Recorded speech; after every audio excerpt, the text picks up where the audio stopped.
वीज़े का केस है और जो अगर इनका केस है, ये क्या इसकी लीगैलिटी है? अगर ये बताया जाए कि ये जो बयान हल्फी है राना शमीम साहब का, ये नवाज शरीफ के दफ्तर में हुआ है, ये उनकी प्रेजेंस में हुआ है, तो इसकी लीगल इम्पैक्ट क्या है? इसका केस को स्ट्रॉन्ग करता है कि वीक करता है? मैं राशिद साहब आपसे जानना चाहूँगा। देखिए, यहाँ पे बहुत सारी लॉ फर्म्स हैं जो इस किस्म की सर्विसेज देती हैं कि आप घर जाके अपना एफिडेविट साइन करवा सकते हैं। उसमें थोड़े से एक्स्ट्रा चार्जेस लॉयर्स लेते हैं। तो इसमें जो चार्ल्स ड्रास्टन गथरी हैं, उन्होंने अगर वहां पे जाके साइन किया है तो उसमें कोई, सबसे पहले तो कोई इलीगल बात नहीं है। अब उन पे जिम्मेदारी ये थी कि वो आया देखें कि एक तो उनके पास राना शमीम साहब के पास उनकी कोई ऐसी आईडी मौजूद थी।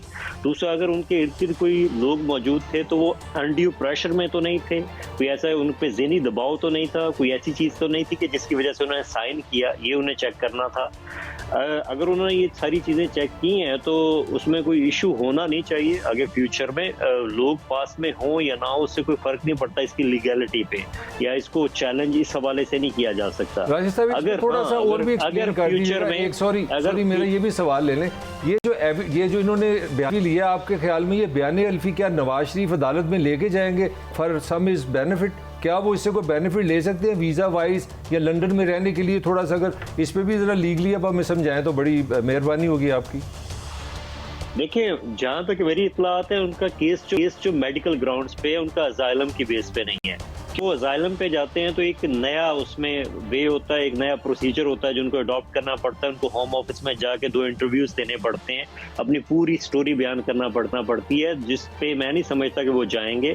इस वजह से ये जो बयान हल्फी है, जो स्टेटमेंट ऑन ओथ इन्होंने दी है राना शमीम ने, इसका कोई बहुत ज़्यादा असर उनके यहाँ के केस पे नहीं पड़ेगा। हाँ, पाकिस्तान के हवाले से जो है कोर्ट्स, उनका एक अलग चीज़ है, वो अगर इसकी बेस पे कोई फैसला करना चाहें तो वो एक अलग टॉपिक होगा।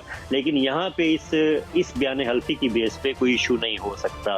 बाकी एक और बात मैं आपके दोस्त से सिर्फ कहना चाहूँगा कि अगर कल को कहीं पे ये बयान हल्फी चैलेंज होता है और उसमें राना शमीम इस पे स्टैंड लेते हैं कि ये मैंने अपने साउंड माइंडेड हैसियत में इसको साइन किया था, तो मेरा नहीं ख्याल कि उससे कोई फ़र्क पड़ेगा, या इसकी जो आप कह लें हैसियत, उस पर कोई सवाल उठ सकता है अगर वो इस पे स्टैंड करते हैं। अच्छा, नहीं राशिद साहब, में सबमिशन है यूके में तो यकीनन आप ठीक कह रहे हैं, लेकिन पाकिस्तान में एक तासर है। ये कहा जा रहा है कि नवाज शरीफ साहब ने एक साजिश करके मुबैना तौर पर उन्हें लंदन बनाया।